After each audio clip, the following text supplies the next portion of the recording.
और अपने बड़े भाई से माफी मांगी और दोनों भाई फिर से इकट्ठे होकर रहने लगे। सत्तू और उसकी पत्नी का गाय का घी बेचने का बहुत बड़ा व्यापार था। धीरे धीरे उनका व्यापार बहुत नुकसान उठा रहा था। लोग उनका घी खरीदते ही नहीं थे, क्योंकि गांव में और भी बहुत से लोगों ने गाय पाल रखी थी। उनका दूध, घी, मक्खन इत्यादि वो बाजार में बेचते थे। हर किसी को हमेशा सत्तू का सामान पसंद नहीं आने लगा। इस बात से सत्तू बहुत परेशान हो गया। एक दिन सत्तू की बेटी जब स्कूल से घर लौटी, पिताजी पिताजी कल स्कूल की फीस भरनी है, आपको ध्यान है ना? अरे बिटिया, फीस क्या? मुझे तो लगता है आगे मैं तुझे पढ़ा भी नहीं पाऊंगा, कुछ खिला भी नहीं पाऊंगा। कैसी बातें कर रहे हो आप? मैं ठीक कहता हूँ बिटिया। अरे हमारी 5 गायें हैं, लेकिन उसके बावजूद मेरा ना तो घी बिक रहा है, न मक्खन, न दूध। अरे पूरे गांव को एक ही व्यापार मिला था करने के लिए। तभी सत्तू की पत्नी उससे कहती है, ये कैसी बातें आप बच्ची के सामने कर रहे हो? मैं मानती हूँ व्यापार में बहुत घाटा हो रहा है, लेकिन कोई उपाय निकालो। बच्ची को पढ़ाना लिखाना है कि नहीं? मेघा अपने माता पिता को परेशान देखकर अपने पिता से कहती है, पिताजी, हमें टीचर ने सिखाया है कि व्यापार बढ़ाने के लिए नई नई योजनाओं का होना बहुत आवश्यक है, जो लोगों को लुभाए, जो लोगों को ये बताए कि हम कुछ अलग बेच रहे हैं। घी तो सभी बेचते हैं, आपको कुछ और करना होगा, जिससे आकर्षित होकर हमारे पास ग्राहक आए। अरे ऐसा क्या करूं, तू ही बता दे। पिताजी, हमारे पास 5 गाय हैं, क्यों ना हम 4 गाय का रंग अलग अलग रंग से रंग दें? क्या कह रही हो बेटी? गाय का एक ही रंग होता है? अरे रंग बिरंगी गाय कभी देखी है क्या? वही तो कह रही हूँ पिताजी। अगर हम अपनी गाय को सुंदर खूबसूरत रंग से रंग देंगे, उन्हें सुंदर सुंदर पोशाक पहनाएंगे, तो लोगों को हम ये कह सकते हैं कि हमारे पास पंचरंगा घी है। अरे वाह बिटिया, तू तो बड़ी मजेदार बातें करने लगी।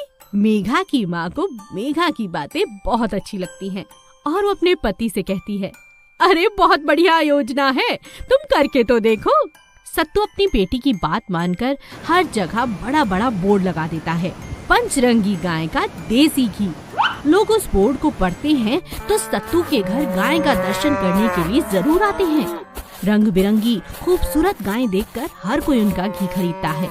दिन प्रतिदिन अब सत्तू का घी बाजार में दूर दूर तक जाने लगा। सत्तू का व्यापार दिन दुगनी रात चौगनी तरक्की करने लगा। यह देखकर एक दिन सत्तू की पत्नी अपने पति से कहती है, अरे वाह, मजा ही आ गया। अभी तो हमने अपनी बिटिया को 8वीं कक्षा तक ही पढ़ाया है और इतना बड़ा ज्ञान दे गई हमें। देखो, मैं तो कहती हूँ इसकी पढ़ाई बंद मत करो, ये बड़ी होकर बहुत बढ़िया बिजनेस करेगी। क्यों बेटी, बिजनेस ही कहते हैं ना? हाँ अम्मा। हाँ, इस तरह मेघा की समझदारी से न केवल उसने अपने पिता का बिजनेस बढ़ाया, बल्कि अपनी समझदारी के साथ उसने अपनी पढ़ाई को भी जारी रखा। शहर के पागल खाने से एक दिन एक पागल को दूसरे पागल खाने बदली करने के लिए भेजा गया। पागल का नाम था गोपी। गोपी पागल होने से पहले एक ड्राइवर था। रास्ते में एम्बुलेंस रोककर एम्बुलेंस का ड्राइवर चाय पीने उतरा। देखो, यहीं रहना, मैं अभी आया। जी साहब, पर हम मेला देखने जाएंगे ना, मुझे झूला झुलाओगे ना? हाँ हाँ, अभी मेले का टिकट लेकर आता हूँ। गोपी ने कुछ देर ड्राइवर का इंतजार किया और गाड़ी को लेकर वहां से चल पड़ा। अरे अरे, रोको कोई, रोको उसे पागल ड्राइवर है, रोको रोको। गोपी को रास्ते में एक शादी होती नजर आई। अरे वाह, यहाँ तो मेला लगता है, मेला, चलो चलो अंदर चल के देखता हूँ। गोपी अंदर चला गया। उसने जी भर कर खाना खाया और एक बस की ड्राइविंग सीट पर आकर बैठ गया। बाराती उसी बस में आकर बैठ गए। गोपी ने बस चला दी और सबको उतारकर बस को एक जगह लाकर खड़ा कर दिया। अब वो जहां जी चाहे वहां चला जाता, कभी भी किसी भी गाड़ी को चुरा लेता और अपनी मर्जी से कहीं भी लाकर खड़ा कर देता। ऐसा कई दिन चलता रहा। अब पुलिस को एक पागल और एक गाड़ी चोर की तलाश थी, लेकिन पुलिस को यह नहीं पता था कि दोनों काम एक ही व्यक्ति के हैं। एक दिन रात में गोपी एक गाड़ी के पीछे डिक्की में जाकर सो गया। वो गाड़ी एक बहुत बड़े डॉन की थी, जिसे पकड़ने के लिए 2 लाख का इनाम था। रात में डॉन एक सोने की डील करने दूसरे डॉन को मिलने पहुंचा। डील होते ही सारा सोना गाड़ी में रख दिया गया और वह उस डॉन के पास अगली डील की बात करने चला गया। तभी उसे वहां अपना ड्राइवर दिखा। अरे तुम यहाँ क्या कर रहे हो? मेले की टिकट मिल गई? चलो चलो मेला देखने चलते हैं। एम्बुलेंस ड्राइवर के इशारे पर इंस्पेक्टर समझ गया कि यही गोपी है। अरे यह तो डॉन की कार है, इसका मतलब चोर कोई और नहीं गोपी ही है। यही है जो गाड़ियां कहीं भी चलाकर खड़ी कर देता है। अरे गोपी, तुम्हें ये गाड़ी कहाँ से मिली? जहाँ से तुम लाए हो मेला वहीं लगा है, क्या तुम हमें वहाँ ले चलोगे? हाँ चलो चलो, हम मेला देखने चलेंगे, पर गाड़ी मैं ही चलाऊंगा। हाँ तुम ही चला लेना। गोपी कार चलाता है और ड्राइवर और इंस्पेक्टर को अपने साथ उसी जगह ले जाता है जहाँ पर दोनों डॉन थे। पुलिस उन्हें गिरफ्तार कर लेती है। गोपी को 2 लाख रुपए का इनाम मिल जाता है, जिससे उसका इलाज एक अच्छे हॉस्पिटल में किया जाता है। कुछ ही दिनों में वह बिल्कुल ठीक हो जाता है। फिर उसे एक ऑटो इनाम के रूप में दिया जाता है और उसकी जिंदगी बेहतर हो जाती है। बैल और ट्रैक्टर की रस्साकशी। चांदपुर गांव में भोलू नाम का एक लड़का रहता था। वो अपने नाम की तरह ही बहुत ही भोला था और सारा दिन गांव में घूमता रहता था। अरे भोलू, कहाँ जा रहा है भाई? काका, मैं गांव के मंदिर जा रहा हूँ। आज वहाँ पर भंडारा है ना, अच्छा स्वादिष्ट प्रसाद मिलेगा। हाँ जा भाई, तेरे बिना गए तो भंडारा कैसे पूरा होगा। और भोलू हंसते हुए वहाँ से गांव के मंदिर चला जाता है। मंदिर में पहुँचते ही भोलू की नज़र मंदिर के बाहर बनी नंदी बैल की मूर्ति पर पड़ती है और वो उस मूर्ति के साथ खेलने लगता है। वो खेल खेल में उस मूर्ति के ऊपर बैठ जाता है और उसके सींग पकड़कर बोलने लगता है। अरे कब से बैठे हो? चलो चलो, उठो ना।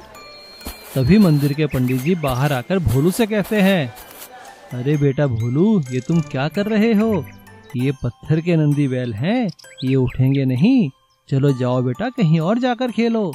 पंडित जी की बात सुनकर भोलू बड़ी मासूमियत से कहता है, नहीं, मुझे पूरा यकीन है पंडित जी, ये नंदी महाराज एक दिन जरूर उठकर चलेंगे, मेरी बात को नजरअंदाज नहीं करेंगे।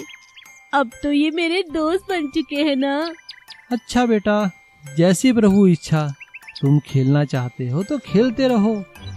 और भोलू वहाँ पर रोज आकर उन नंदी बैल से खेलता रहता है और गांव के सभी लोग उसका मजाक उड़ाते हैं।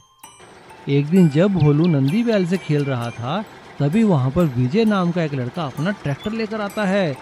वे सभी भोलू का मजाक उड़ाने लगते हैं। पगला भोलू, देखो तो क्या कर रहा है। हाँ देखो तो कैसे पत्थर से खेल रहा है। अरे ये तो पागल है, चलो चलो हम लोग ट्रैक्टर की सैर करते हैं। बच्चों को अपना मजाक उड़ाता देखकर भोलू उन बच्चों से कहता है, देख लेना, मेरे नंदी महाराज इस ट्रैक्टर को निकाल कर भगा देंगे। अच्छा, तुम्हारे नंदी बैल उठेंगे, मेरे ट्रैक्टर से रस्साकशी करेंगे। ठीक है भोलू, तो 2 दिन बाद अपने नंदी बैल को लेकर गांव के बाहर मैदान में आ जाना, वहीं पर फैसला हो जाएगा कौन जीतता है, मेरा ट्रैक्टर है तुम्हारे नंदी बैल। और सभी बच्चे हंसते हुए वहाँ से ट्रैक्टर पर चले जाते हैं। बच्चों के जाने के बाद भोलू रोने लगता है और वो नंदी बैल से कहता है, नंदी महाराज उठो ना। ठीक है, अब मैं जा रहा हूँ, अब मैं यहाँ कभी नहीं आऊँगा, आप आएंगे। और ऐसा कहकर भोलू रोता हुआ अपने घर चला जाता है। देखते ही देखते 2 दिन बीत जाते हैं और भोलू मंदिर नहीं जाता है। लेकिन 2 दिन बाद वो गांव के मैदान में जाता है। वहाँ वो देखता है कि विजय ट्रैक्टर लेकर उसका इंतजार कर रहा था। भोलू को अकेला देखकर सभी बच्चे हंसने लगते हैं। लेकिन तभी वहाँ पर अचानक से एक बहुत तगड़ा बैल आ जाता है लेकिन वो बैल चुपचाप भोलू के पास आकर खड़ा हो जाता है और बड़े ही प्यार से गर्दन हिलाने लगता है। भोलू उसको प्यार करता है और उसे नमस्कार करते हुए कहता है, अरे अरे, मेरे नंदी महाराज आ गए। आओ महाराज आओ, इस ट्रैक्टर को निकालो और फेंक दो बाहर। देखो मेरे नंदी महाराज आ गए। मैंने कहा था ना माँ, तुमने देखा ना? देखो देखो, सब लोग देखो। भोलू के ऐसा कहते ही बैल हुंकार भरकर आगे बढ़ता है और ट्रैक्टर को खींचता हुआ दूर ले जाता है। ये हम जीत गए, जय भोलेनाथ। इसीलिए कहते हैं कि भगवान भक्त के वश में होते हैं। सोने का चूहा। एक नगर में मुरारी नाम का एक व्यक्ति काम की तलाश कर रहा था। मुझे आज भी कोई काम नहीं मिला, कोई भी मुझे काम नहीं देता, व्यापार मुझे आता नहीं, क्या करूं? तभी मुरारी ने दो लोगों की बात सुनी। मंत्री जी, आपके व्यापारिक कौशल से राजा को बहुत फायदा हुआ है। हाँ भाई, यदि समझदारी से काम किया जाए तो एक मरे हुए चूहे से भी व्यापार किया जा सकता है। ये बात सुन मुरारी को जोश आ गया। उसने सोच लिया कि वह व्यापार करेगा। उसने एक पेड़ से कुछ फूल तोड़े और मंदिर के बाहर जाकर उन्हें बेचने लगा। उससे जो पैसे मिले उससे उसने कुछ नींबू और गुड़ खरीदा। फिर उसने शिकंजी बनाकर नगर में बेचना शुरू किया। इस तरह उसने कुछ पैसे इकट्ठे कर लिए और उन पैसों से एक दुकान ली और शिकंजी बेचने का व्यापार शुरू करने लगा। कुछ ही दिनों में उसका व्यापार चल निकला। उसकी शिकंजी की सब तारीफ करते थे।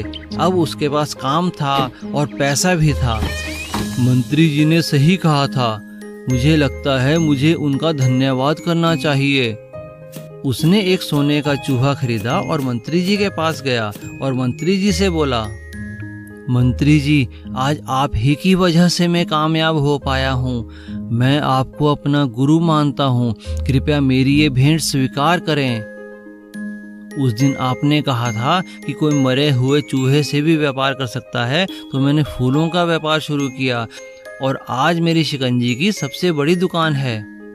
मुझे खुशी है कि तुमने अपना काम किया और अच्छे से किया। आज से राजा के महल में तुम ही शिकंजी बेचोगे। शुक्रिया मंत्री जी। सीख, मेहनत, लगन और समझदारी से कुछ भी किया जा सकता है। बांस का ट्रक। चांदपुर में राजू अपने माता पिता के साथ रहता था। उसके पिता चांदपुर की फैक्ट्री में मजदूरी किया करते थे। राजू बहुत शरारती था। वो हमेशा कुछ ना कुछ खुराफाती हरकत किया करता था। एक बार राजू ने अपने पिताजी को शेविंग करते हुए देखा और वो उनकी शेविंग क्रीम को अपने ब्रश में लगाकर उससे ब्रश करने लगा। जब उसके मुंह से झाग निकलने लगी तो वो रोते रोते अपनी माँ के पास गया। माँ देखो ना मुझे क्या हुआ। राजू की माँ उसके मुंह से झाग निकलते हुए देखकर डर गई। अरे अरे राजू, ये क्या मुसीबत बोल ले ली तूने? ये क्यों झाग निकल रहा है? कुछ बताएगा या यूं ही रोता रहेगा? हाँ, राजू ने जब अपनी माँ को सारी बात बताई तो उसकी माँ ने उसकी खूब डांट लगाई। राजू चांदपुर के स्कूल में पढ़ता था। उसी स्कूल में चंदू नाम का एक लड़का भी पढ़ता था। इसके पिताजी फैक्ट्री में मैनेजर थे। चंदू दिल का बहुत अच्छा था। वो अपने खिलौने के साथ सभी बच्चों के साथ मिलकर खेला करता था। ये देखकर राजू चंदू से बहुत जलता था। आ गया अपने खिलौने लेकर, अब सभी बच्चों के साथ खेलेंगे। पता नहीं किस बात का घमंड दिखाता है यहाँ पर ये चंदू। एक दिन चंदू अपना एक खिलौना बड़ा ट्रक लेकर आया। उसे देखकर सारे बच्चे खुश हो गए और चंदू से ट्रक खेलने के लिए मांगने लगे। चंदू चंदू, हमें भी अपने ट्रक के साथ खेलने दो ना, हमें भी इसमें बिठाओ ना। हाँ हाँ, क्यों नहीं, आओ हम सब बैठकर इसमें खेलते हैं। और सभी बच्चे मिलजुल कर चंदू के ट्रक के साथ खेलने लगते हैं। लेकिन राजू अपनी आदत के अनुसार उससे चिढ़ गया और कहने लगा, मेरे पास तो इससे भी अच्छा ट्रक है। सभी बच्चों ने राजू से कहा, तो ठीक है, कल अपना ट्रक लेकर आना। राजू ने घर आकर अपनी पुरानी साइकिल पर अपने आंगन में पड़े बांस से एक ट्रक की बॉडी बना ली और उसे अपनी साइकिल पर फिट कर दिया। देखने में तो वो एक बांस का ट्रक लग रहा था, लेकिन वो मजबूत नहीं था। अगले दिन वो उसके अंदर बैठकर सभी बच्चों को दिखाने के लिए ले आया। सभी बच्चों ने राजू की कारीगरी की तारीफ की। अपनी तारीफ सुनकर राजू को घमंड आ गया और उसने चंदू को अपने ट्रक के साथ रेस लगाने के लिए कहा और चंदू और राजू दोनों के ट्रकों की रेस शुरू हो गई। थोड़ी दूर चलने के बाद चंदू का ट्रक आगे निकल गया, लेकिन राजू का बांस का ट्रक उसके साइकिल के ऊपर से खुलकर पूरी तरह बिखर गया और जो बाकी रह गया वो थी चंदू की पुरानी साइकिल। ये देखकर सभी बच्चे हंसने लगे। राजू की हालत देखो, अरे इसका चेहरा तो देखो कैसे लाल हो गया है, सारी मेहनत बर्बाद हो गई राजू। तब चंदू ने राजू को समझाया, राजू हम सब मिलकर खेलते हैं, तभी तो मैं सारे खिलौने यहाँ सबके लिए लाता हूँ। चलो आओ तुम भी हमारे साथ खेलो ना, हम सब दोस्त हैं, हमें मिलकर खेलना चाहिए, ईर्ष्या नहीं करनी चाहिए मेरे दोस्त। अब राजू समझ चुका था कि हमें किसी से जलना नहीं चाहिए। अंडे वाला राजन। जगतपुर नाम के गांव में राजन नाम का एक आदमी रहता था। उसका अंडों का व्यापार था। वह अपने गांव में कम दाम पर अंडे खरीदकर शहर में दुगने दाम पर बेचता था। एक दिन उसका साला मनोहर उसके पास आया। जीजा जी, मुझे काम की आवश्यकता है, क्या आप मुझे अपने यहाँ काम देंगे?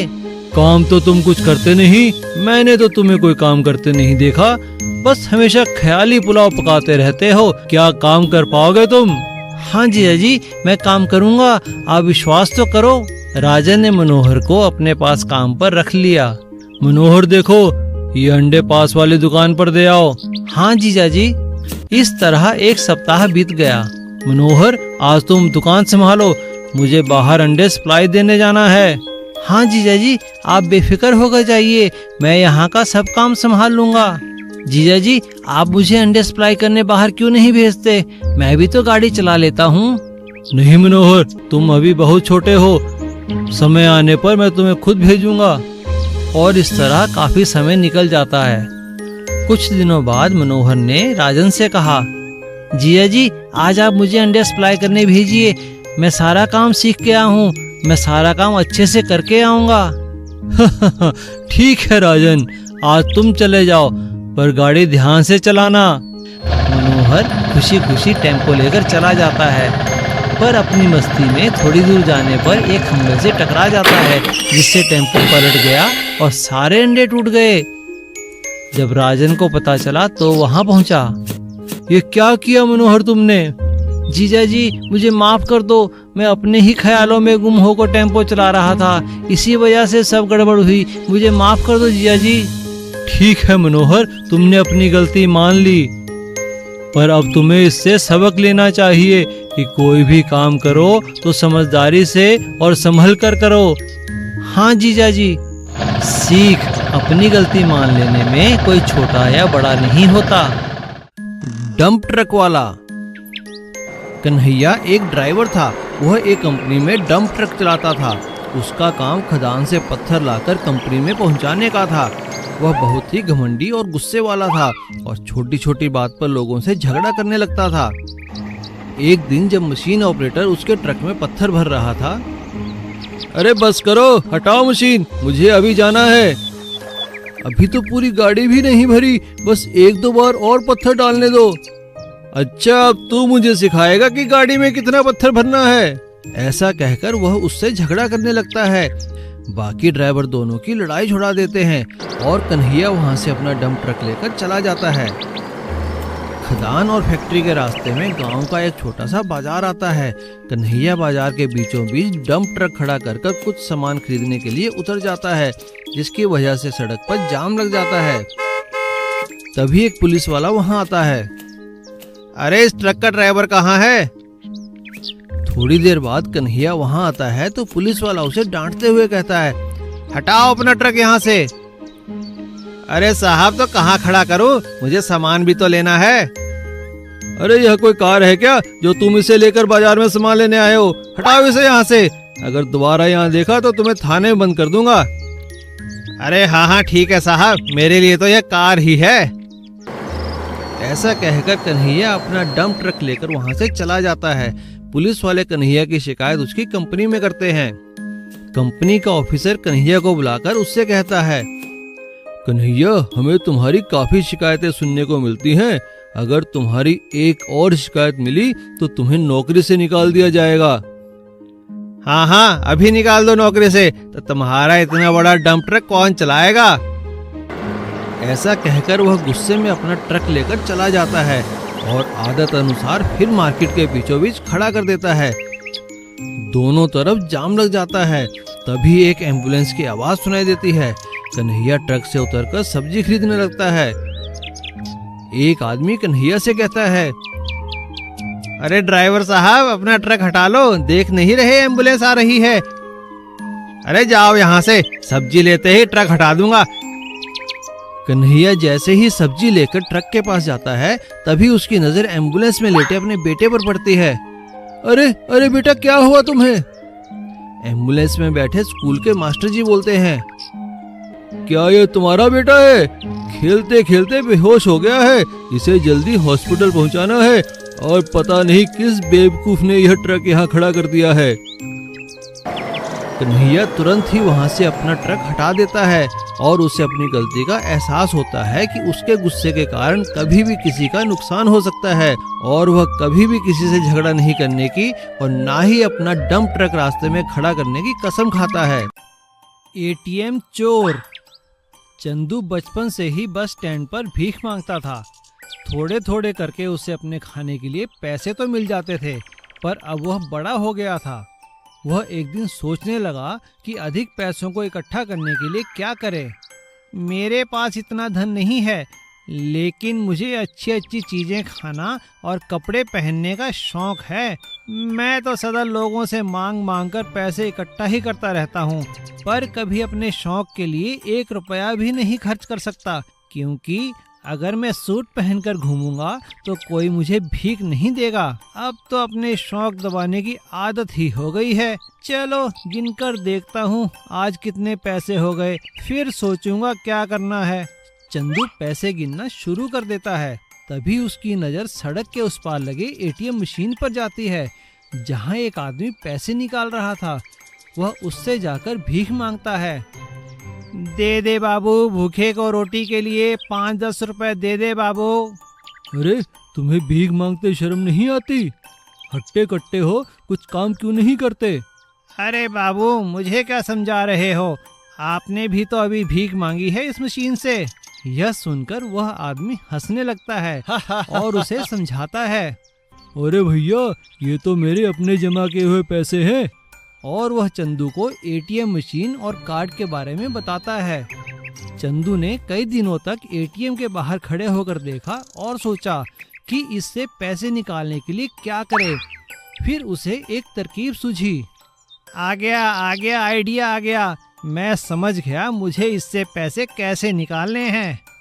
फिर वह सभी भिखारियों को इकट्ठा कर कहता है कि उसने बैंक वालों से मिलकर उनके लिए यह एटीएम खोला है, ताकि वे अपने पैसे जमा करके अपने जीवन में आगे बढ़ सकें। अरे ये तो बहुत अच्छा हुआ।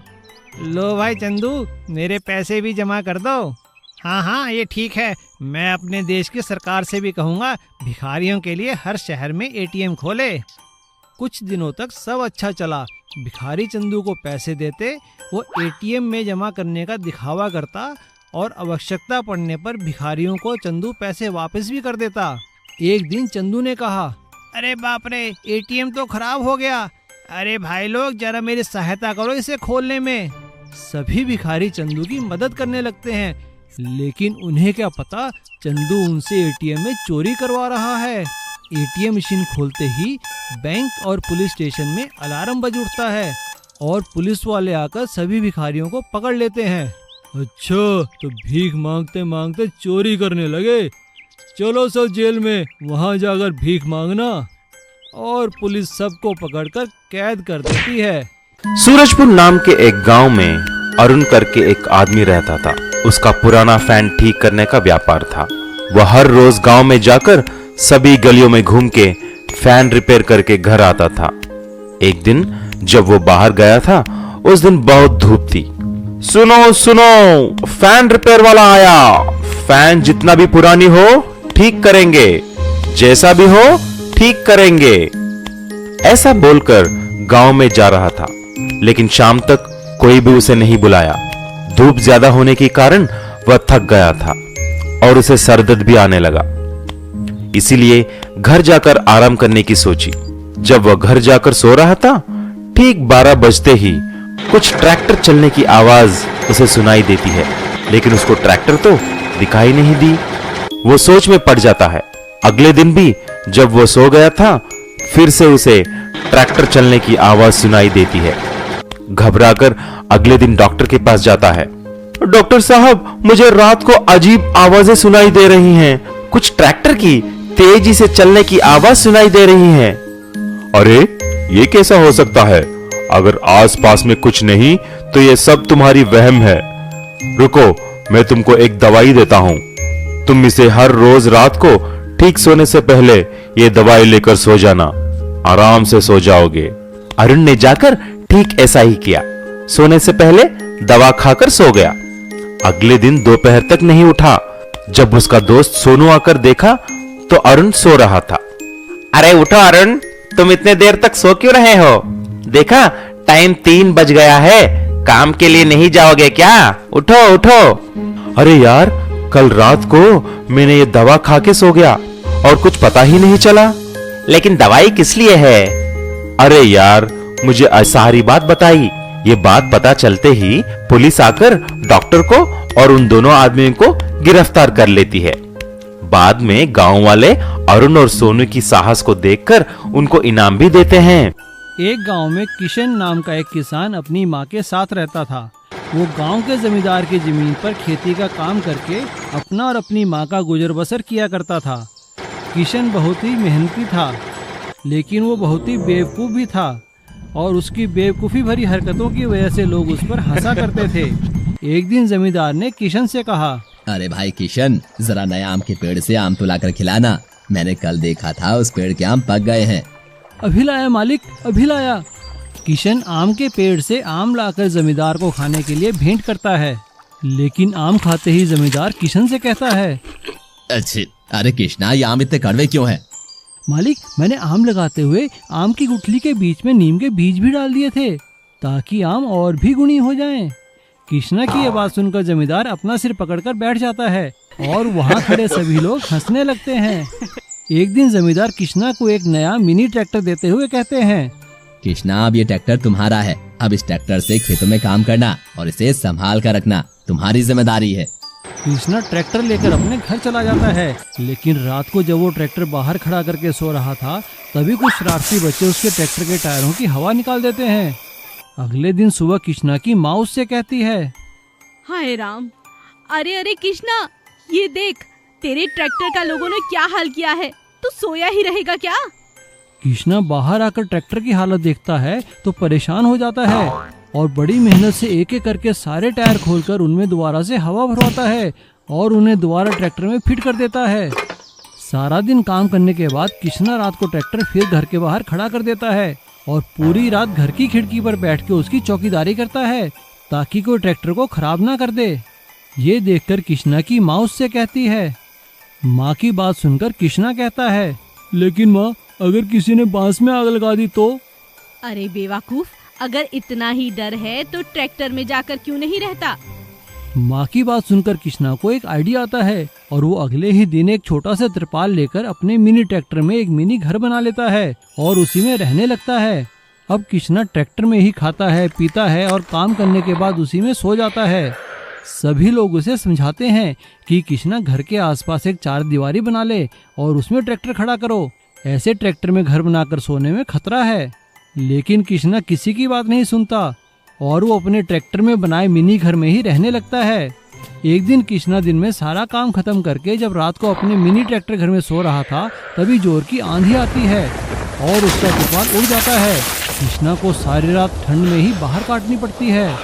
अगले दिन सुबह सभी गांव वाले जब उसके मिनी ट्रैक्टर घर की हालत देखते हैं तो उसका मजाक उड़ाते हैं और उस पर हंसने लगते हैं और कृष्णा एक बार फिर अपनी बेवकूफ़ी के कारण सभी की हंसी का पात्र बन जाता है और उसे आखिरकार अपने घर के चारों ओर एक 4 दीवारी बनाकर ट्रैक्टर उसके अंदर रखना पड़ता है।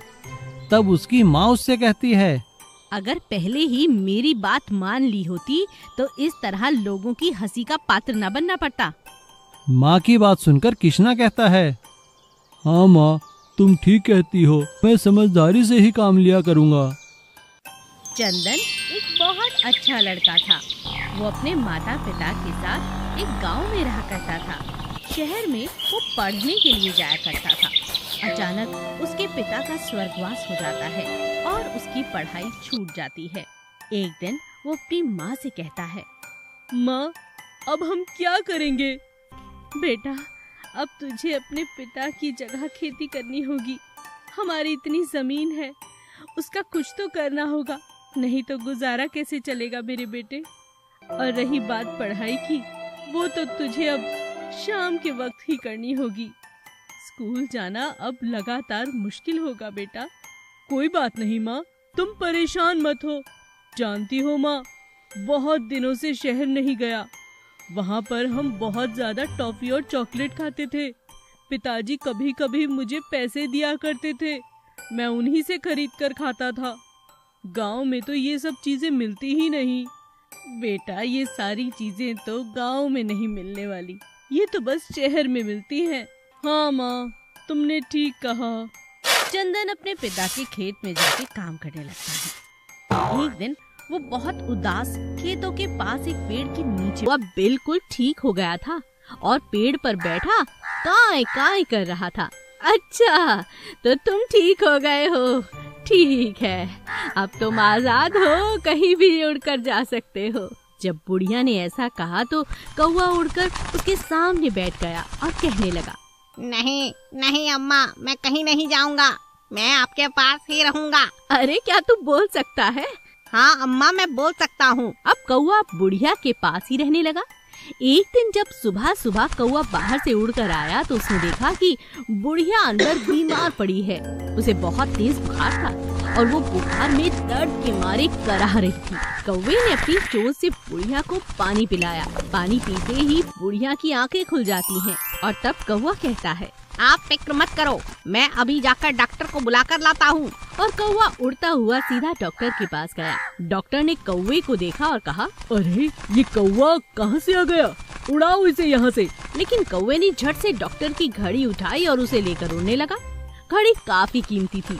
डॉक्टर और उसके कर्मचारी भी पकड़ो पकड़ो कहते हुए कौवे का पीछा करने लगे और भागने लगे। कौवा उड़ते उड़ते सीधा बुढ़िया की झोपड़ी के पास गया और अंदर आ जाता है। जब डॉक्टर और उसके कर्मचारी झोपड़ी के अंदर गए तो बुढ़िया को बीमार देखकर सारी बात उनकी समझ में आ गई। अच्छा, तो कौवे महाराज ये बात है, हमें यहाँ बुलाना चाहते थे आप? डॉक्टर के ऐसा कहते ही कौवा वो घड़ी डॉक्टर के सामने फेंक देता है। डॉक्टर ने बुढ़िया को देखा और उसे अपने साथ अस्पताल ले गया। उसका वहाँ अच्छे से इलाज हुआ। कुछ ही दिनों में अच्छा इलाज मिलने के कारण बुढ़िया बिल्कुल ठीक हो गई। आज तुम्हारे कारण ही मैं जिंदा हूँ, तुम्हारा बहुत बहुत शुक्रिया। और ऐसा कहते ही बुढ़िया ने कौवे के माथे को अपने हाथों से सहलाया। जैसे ही बुढ़िया ने कौवे को सहलाया वो एक जवान आदमी में बदल गया। यह देखकर वो बुढ़िया हैरान रह गई। अम्मा, मुझे एक ऋषि ने श्राप दिया था और कौवे में बदल डाला था और कहा था कि मेरे द्वारा एक भला काम होने पर जब कोई मेरे सर को सहलाएगा तो मैं अपनी असली रूप में आ जाऊंगा। आज से तुम ही मेरी माँ हो और मैं तुम्हारा बेटा। और इस तरह बुढ़िया अकेली नहीं थी, उसके पास एक बेटा था और जादुई कौवे को श्राप से मुक्ति मिल गई थी और वो बुढ़िया के साथ साथ अब आगे के लिए हमेशा खुश रहने लगा था। डायनासोर का अंडा। एक दिन गांव में बहुत सुंदर मेला लगता है। तरह तरह के झूले, बहुत रंग बिरंगी दुकानें, कपड़े, सब कुछ मेले में मिल रहा था। एक बड़ी ही सुंदर लड़की अपनी दुकान के बाहर जोर जोर से चिल्लाकर लोगों को अपनी बातों से आकर्षित कर रही थी। वो कह रही थी, आ जाओ, डायनासोर का सोने का अंडा देखो। देखने के लिए सिर्फ 5 रुपए, 5 रुपए, 5 रुपए में सोने का अंडा। डायनासोर के सोने का अंडा देखो और 5 रुपए में मजे ले जाओ। उस लड़की की बातें सुनकर मेले में आया हर कोई इंसान उस सोने के अंडे को देखना चाहता था। पहली शिक्षा है जो मैं तुम्हें देती हूँ। पिंकी को अपनी गलती का एहसास होता है। वो अपनी माँ से कहकर मजदूरी करना शुरू कर देती है। छोटा मोटा काम करती है और सरकारी स्कूल में जाकर पढ़ने लगती है और अध्यापिका को कहती है, अब मैं मेले में नहीं जाती हूँ, अब मैं स्कूल जाती हूँ, पढ़ाई करती हूँ और मजदूरी करके माँ बाप की मदद भी करती हूँ। बहुत अच्छा बेटी, बहुत अच्छा। सीतापुर गांव में बरसातों के दिनों में खूब बरसात हुई। और लगातार बिजली कड़कती रही। कोई भी गांव वाला घर से नहीं निकला, लेकिन इस बरसात में सबका बहुत नुकसान हो रहा था। फसलें उजड़ रही थी, छतें टपकने लगी थी, हर तरफ बस पानी ही पानी था। किशन लाल के घर से भी पानी टपक रहा था। वह छत पे जाकर देखता है कि पानी कहाँ से टपक रहा है। अचानक बिजली कड़कती है और किशन लाल पे आ गिरती है। वो बेहोश हो जाता है। जब उसे होश आता है, अरे अरे ये मुझे क्या हुआ? खैर छोड़ो, चलो अच्छा हुआ बारिश बंद हो गई। अब शादी में चलता हूँ, नहीं तो दोस्त नाराज हो जाएगा। किशन लाल अपने दोस्त की शादी में पहुँचता है, लेकिन वहाँ देखता है लड़की वाले बहुत परेशान थे, क्योंकि उस गांव में अधिक बारिश के कारण बिजली कटी हुई थी। लेकिन यह क्या, किशन लाल के पहुंचते ही वहां सारी लाइटें और पंखे चलने लगे। सब हैरान थे और लगातार किशन लाल को ही देख रहे थे। तभी किशन की नजर अपने पैरों पर गई। वह बिजली की तारों के ऊपर खड़ा था। जैसे ही वह वहां से हटा, लाइट फिर चली गई। अरे यह सब क्या हो रहा है? तभी लड़की के भाई ने कहा, अरे भाई किशन लाल, तुम तो हमारे लिए भगवान के दूत बनकर आए हो। कृपया यहीं खड़े रहो, जब तक शादी नहीं हो जाती। हम तुम्हें पानी खाना सब यहीं दे देंगे। शादी तो धूमधाम से हो गई, लेकिन बेचारा किशन लाल एक ही जगह बिजली की तारों पर खड़ा रहा। अब हर कोई उसे किशन लाल बिजली वाला कहते, क्योंकि उसके शरीर से बिजली निकल रही थी। उसकी पत्नी सुधा ने तो अब बिजली का कनेक्शन ही निकलवा दिया था। अरे सुधा, तुमने ऐसा क्यों किया? आप भी कमाल करते हैं। भगवान ने इतना बड़ा वरदान जो दिया है, मैं बिजली का बिल क्यों भरूं? हाँ, आप जो है सारा दिन मुफ्त में बिजली देने के लिए। अरे तुम पागल हो गई हो क्या सुधा? मैं कोई और काम ना करूं? सारा दिन बस यहीं खड़ा रहूं, रात को भी यहीं खड़ा रहूं बिजली की तारें पकड़कर। एक दिन परेशान होकर किशन लाल बिजली के दफ्तर गया। उसने वहां देखा कि बहुत धांधली चल रही थी। बड़े बड़े सेठ और पैसों वालों के घर तो 24 घंटे बिजली आती है, लेकिन परेशान तो आम आदमी है, जिन्हें बिजली 10 घंटे से भी कम मिल रही थी। यह देखकर वह कहता है, अच्छा तो ये चक्कर है, अभी तुम्हारी पुलिस में कंप्लेंट करता हूँ। सभी बिजली वाले चौंक जाते हैं। वह उसे पकड़कर एक खंबे से बांधने की कोशिश करते हैं, लेकिन वह उसे छू भी नहीं पाते। उन्हें इतना तेज करंट लगता है कि दूर जाकर गिरते हैं। किशन लाल हंसते हुए कहता है, अगर पुलिस से बचना है, अभी पूरे गांव में 24 घंटे बिजली भेजो, वरना यहाँ रोज आकर झटके देता रहूंगा। बिजली वाले तुरंत पूरे सीतापुर गांव में 24 घंटे बिजली की सप्लाई करते हैं और अब किशन लाल को भी थोड़ा आराम